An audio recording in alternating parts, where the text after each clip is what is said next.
Rheumatoid Arthritis Biomarkers, The Next Revolution, presented at ACR 2017 by Dr. Iain B. McInnes, Professor of Medicine and Director at the Institute of Infection, Immunity and Inflammation at the University of Glasgow.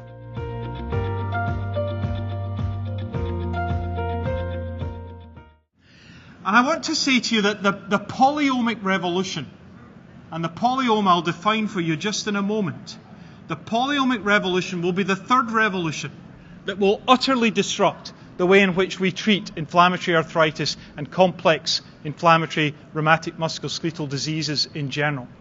Now, the concept of the polyomic revolution is very clear. We take heterogeneous patients and we separate them out into molecularly defined subsets that in turn will beget a more focused therapeutic input. And that is empowered by the revolution in data science. Now, big science is scary. Big science is an iPhone X.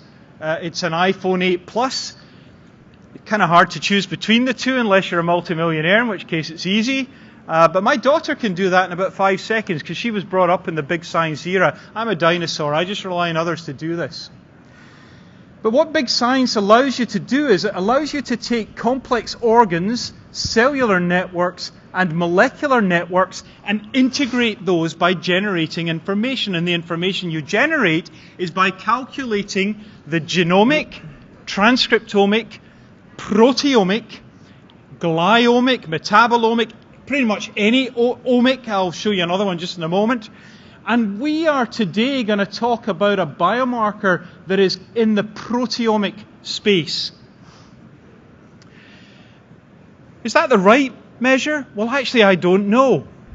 We don't really know in rheumatology right now whether we should be measuring genome, transcriptome, proteome, or metabolome, lipidome, or, as I say, any of the other omes. But I do know that in my clinic, I don't know who's going to respond to drug A, drug B, or drug C.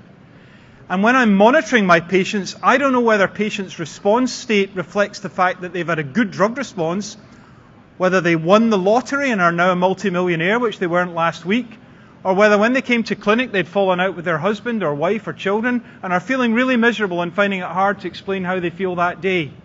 Because I do real medicine with real people, and I know you do too, and it's not like that in phase 3 world.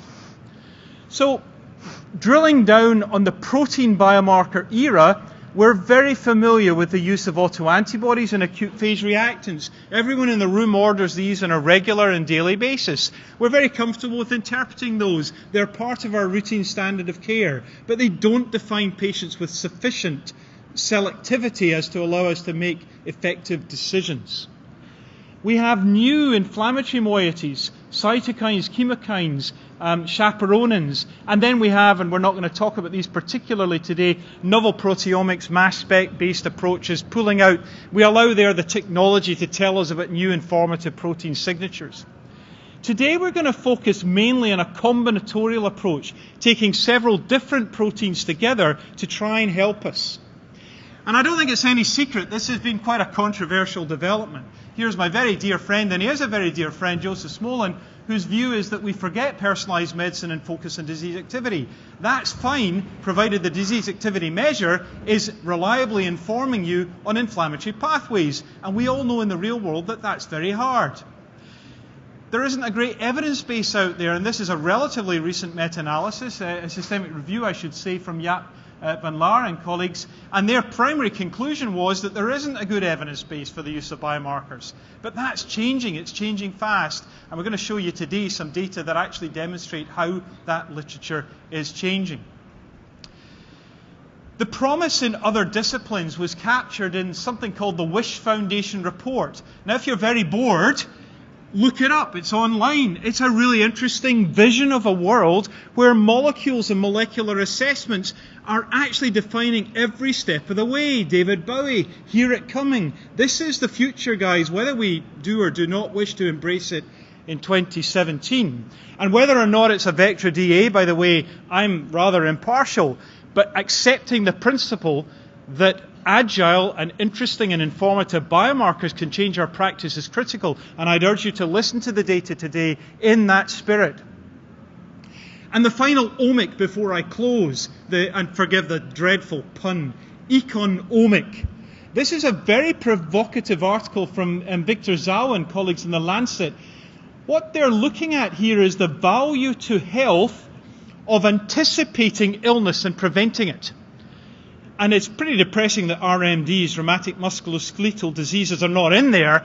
But look at the healthcare savings on prevention. If we could work out who was going to erode, who was going to lose function, who was going to be significantly impaired, the healthcare savings would be remarkable. So let me close by suggesting to you, ladies and gentlemen, that the biomarker era is nowhere close to being here. We're at the beginning of something terribly exciting.